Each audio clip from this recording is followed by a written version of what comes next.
Hi friends, good morning. Welcome to Sunil hydroponic. Friends, आज का हमारा टॉपिक है हम कोकोपीट को कितनी बार रीयूज कर सकते हैं।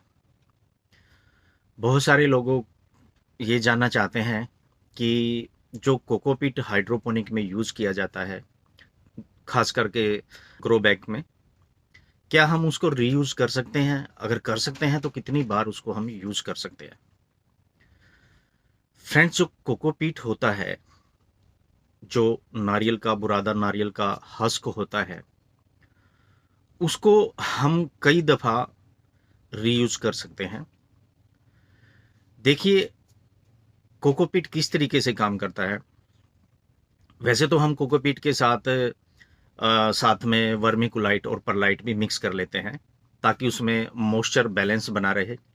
और मॉइस्चर अगर आप बैलेंस रखेंगे पौधों में तो आपके सक्सेस होने के चांसेस ज़्यादा बढ़ जाते हैं। और अगर मॉइस्चर सही से नहीं मेंटेन करते हैं तो ये भी हमारे फेलियर का कारण होता है। तो फ्रेंड्स, अब कोकोपीट में कुछ लोग वर्मी कंपोस्ट या कुछ अदर मीडिया भी ऐड कर देते हैं।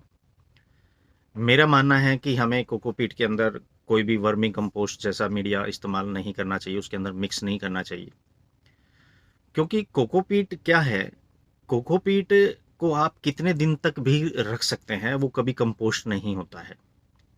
लेकिन अगर आपने उसमें मिट्टी मिला दी या उसमें वर्मी कंपोस्ट मिला दिया तो फिर कोकोपीट जो होता है वो कंपोस्ट होना स्टार्ट हो जाता है और फिर वो कोकोपीट नहीं रहता है, तो उसको हम दूसरी बार तीसरी बार यूज नहीं कर सकते। अगर आपने उसमें केवल वर्मिकोलाइट या परलाइट ही मिक्स किया है तो ये दोनों ऐसे मीडिया हैं जो कभी कंपोस्ट नहीं होते हैं कोकोपीट की तरह, और उसको हम बार बार रीयूज कर सकते हैं। कोकोपीट को जितनी दफ़ा हम यूज़ करते हैं, उसका जो फैलाव होता है, जो फूलता है, उसका वॉल्यूम होता है, वो कम होना स्टार्ट हो जाता है।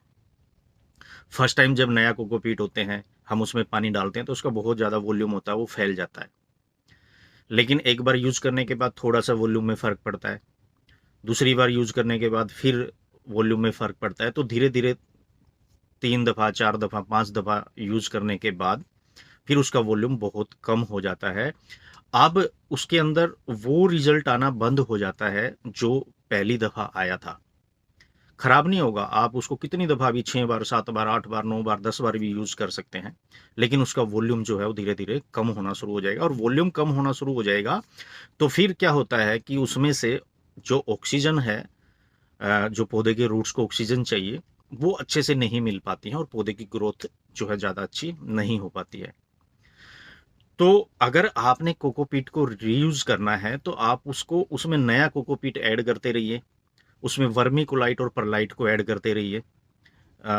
थोड़ा बहुत, जैसे हर बार आप उसमें 20% वर्मीकुलाइट, परलाइट या नया कोकोपीट यूज करते जाएं, तो ऐसा करने पे आप उसको कम से कम 5 साल 6 साल तक आसानी से यूज कर सकते हैं। लेकिन उसमें आपको थोड़ा थोड़ा ऐड करते रहना पड़ेगा।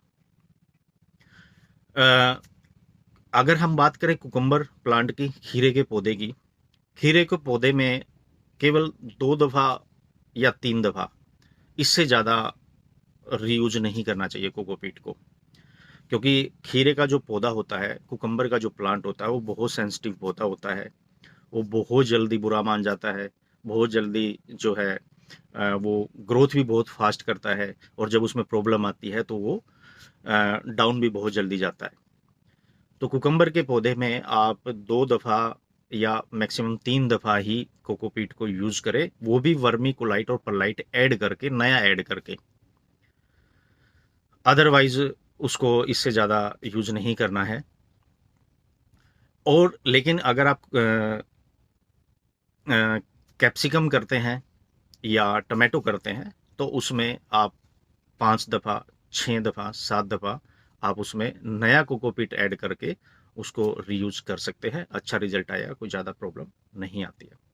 तो उम्मीद करता हूँ आपको समझ आ गया होगा कि कोकोपीट को हमने कितनी दफ़ा यूज करना है। Thank you.